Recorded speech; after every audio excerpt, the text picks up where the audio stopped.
नमस्कार, तुम्हा सगळ्यांचं सर्स इंग्लिश अकॅडमी ह्या युट्यूब चॅनलवर स्वागत. पहा, आजच्या सेशनमध्ये मी रोजच्या वापरातल्या ज्या तुम्हाला उपयोगाच्या ज्या वाक्यरचना आहेत त्याचाच तुम्हाला मी देणार आहे.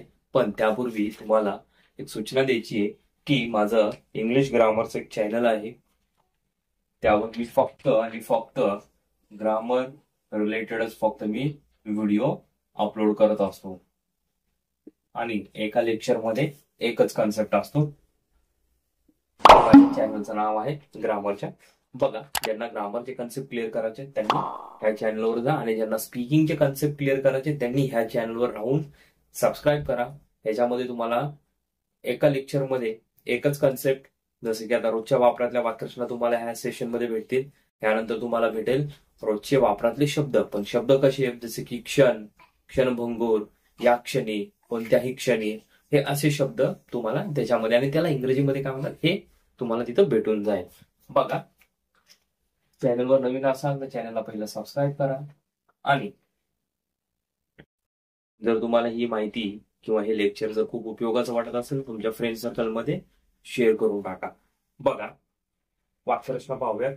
पहिली जी वाक्यरचना आहे, तसं करत नाही ते मी करून दाखवतो तुला. आपण म्हणतो ना की तसं करत नाही ते मी तुला करून दाखवतो. मग त्यावेळेस तुम्हाला काय ही मध्ये वाक्यरचना वापरायची आहे. That is not the way, that is not the way to do it. I will show you.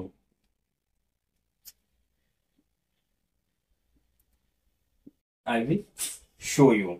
हे की नाही. नंतर आहे, म्हणजे ही वाक्यरचना तुम्ही अजून एका प्रकारे बनवू शकता. It is not done, it is not done like that I will show you.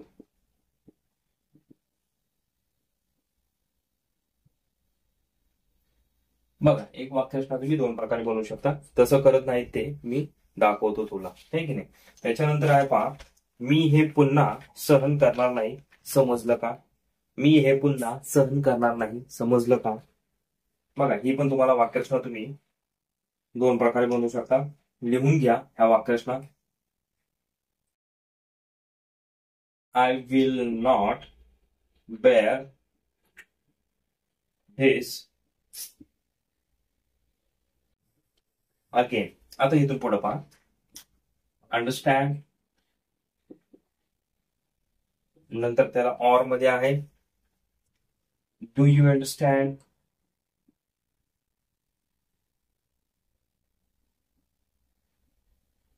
नंतर त्याला अजून परत ऑर मध्ये आहे इज दॅट अंडरस्टूड,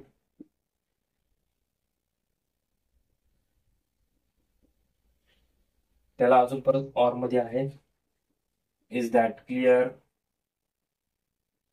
आणि क्वेश्चन मार्क. म्हणजे पहा, मी हे पुन्हा सहन करणार नाही, समजलं का. समजलं का साठी एवढे शब्द तुम्ही वापरू शकता. कुठून? इथून. लक्षात, इथून. क्लिअर. त्याच्यानंतर पहा, बघा, या वाक्यरचना आपल्या रोजच्या वापरातल्या असतात आणि आपण गडबडतो काय की आपल्याला त्यांचा अर्थ व्यवस्थित माहिती नसतो. आता तुम्हाला माहिती करून दिले, यापैकी तुम्ही कुठलेही यूज करू शकता. बघा, त्याच्यानंतर आहे आम्ही त्याबद्दल काहीच करू शकलो नाही.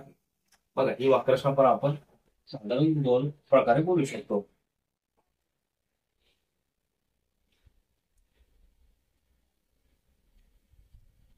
बघा, आम्ही त्याबद्दल काहीच करू शकलो नाही.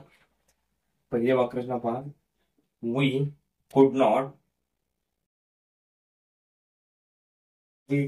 do anything about it. We could not do anything about it. दुसरी वाक्यरचना पहा, या तीन प्रकारे तुम्ही बनवू शकता. पहिला आहे वी कुड नॉट, नंतर आहे there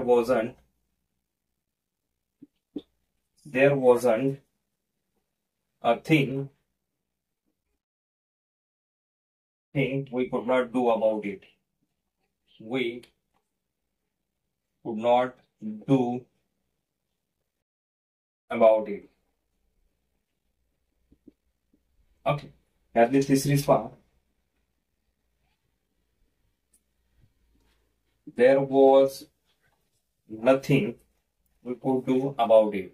We could do about it. म्हणजेच अर्थ काय, आम्ही त्याबद्दल काहीच करू शकलो नाही. 3 प्रकारे तुम्ही ही वाक्यरचना बोलू शकता. त्याच्यानंतर पहा, त्यानंतर जे आहे, याच्याशी तुझा काही संबंध नाही. बघा, याच्याशी तुझा काही संबंध नाही. ही वाक्यरचना तुम्ही 3 प्रकारे बोलू शकता. पहा, this has nothing to do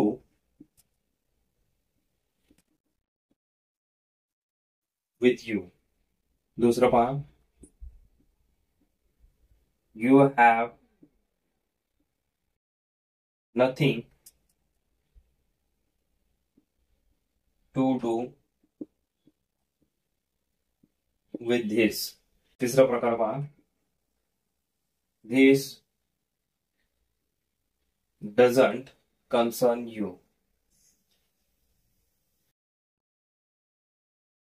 म्हणजेच काय, याचा अर्थ याच्याशी तुझा काही संबंध नाही. यापैकी कुठलीही वाक्यरचना तुम्हाला जी सुटेबल वाटते ती तुम्ही वापरू शकता.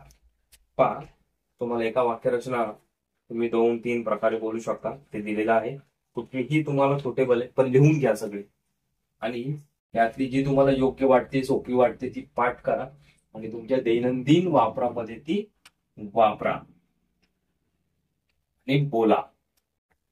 बोलले तरच तुम्हाला त्याचा फरक जाणवेल, नाहीतर मग नाही.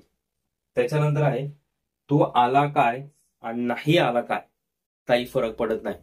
म्हणजेच तू आला काय, नाही आला काय, काही फरक पडत नाही. आता ही वाक्यरचना बघा.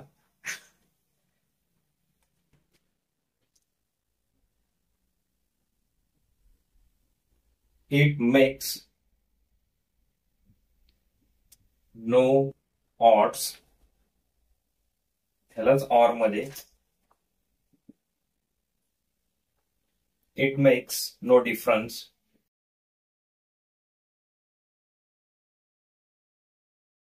त्यालाच परत ऑर मध्ये it doesn't make any difference. It does not make any difference. It doesn't matter.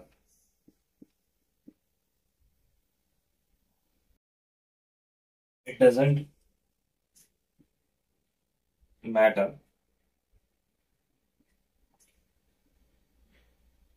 whether you come or not.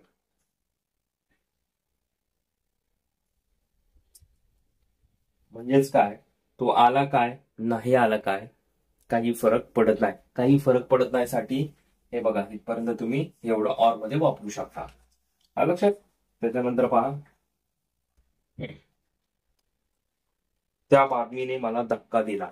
म्हणजे त्या बातमीने मला धक्का दिला. धक्का दिला म्हणजे काय, कोणी धक्का दिला नाही की मला शॉक बसला, राईट, त्या पद्धतीचं.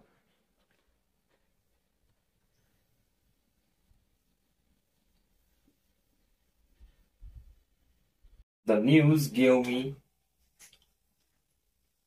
me a shock.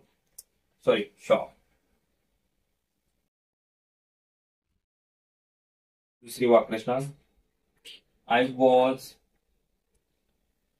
shocked by the news.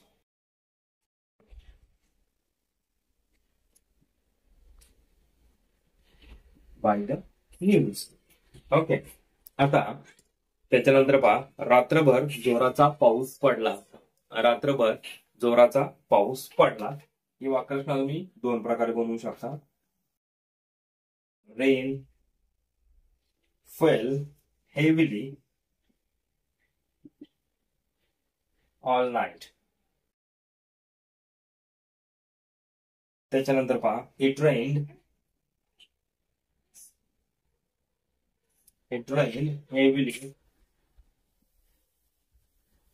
All night. Okay, बघा, रात्रभर पाऊस जोराचा पडला. त्यासाठी तुम्ही दोन प्रकारे वाक्यरचना बनवू शकता. बघा, ह्या वाक्यरचना जे देतो हे तुमच्या रोजच्या वापरातल्या आहेत. फक्त तुम्हाला काय करायचंय, हे लेक्चर पूर्ण ऐकायचंय आणि तुमच्या दैनंदिन जीवनामध्ये ह्या वाक्यरचना तुम्हाला वापरायच्या आहेत. बघा, नंतरची वाक्यरचना. त्याला ताप आला आहे. काय? त्याला ताप आला आहे म्हणजे ही इज रनिंग किंवा हॅव्हिंग अ टेम्परेचर किंवा फीवर. ओके, घरात 7 खोल्या आहेत. घरामध्ये 7 खोल्या आहेत.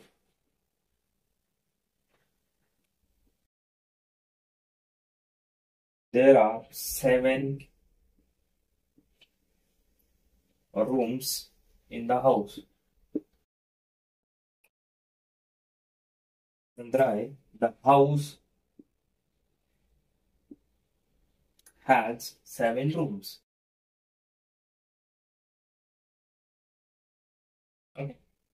पहा, ह्याच्यामध्ये जी मराठीतली एक वाक्यरचना आहे त्याला तुम्ही अल्टरनेटिव्ह इंग्लिश मध्ये किती वाक्यरचना बोलू शकता किंवा म्हणू शकता ते मी याच्यामध्ये ह्या लेक्चर मध्ये घेतलेलं आहे. सांगितलेलं त्या वाक्यरचना लिहून घ्या. हो, चॅनलवर नवीन असाल तर पहिले चॅनलला सबस्क्राईब करा आणि हे लेक्चर जर तुम्हाला आवडलं असेल तर तुमच्या फ्रेंड सर्कलमध्ये शेअर करा. आणि पुढील सेशन मध्ये आपण असंच एखादा कन्सेप्ट घेऊन येऊ. तोपर्यंत जय हिंद, जय महाराष्ट्र.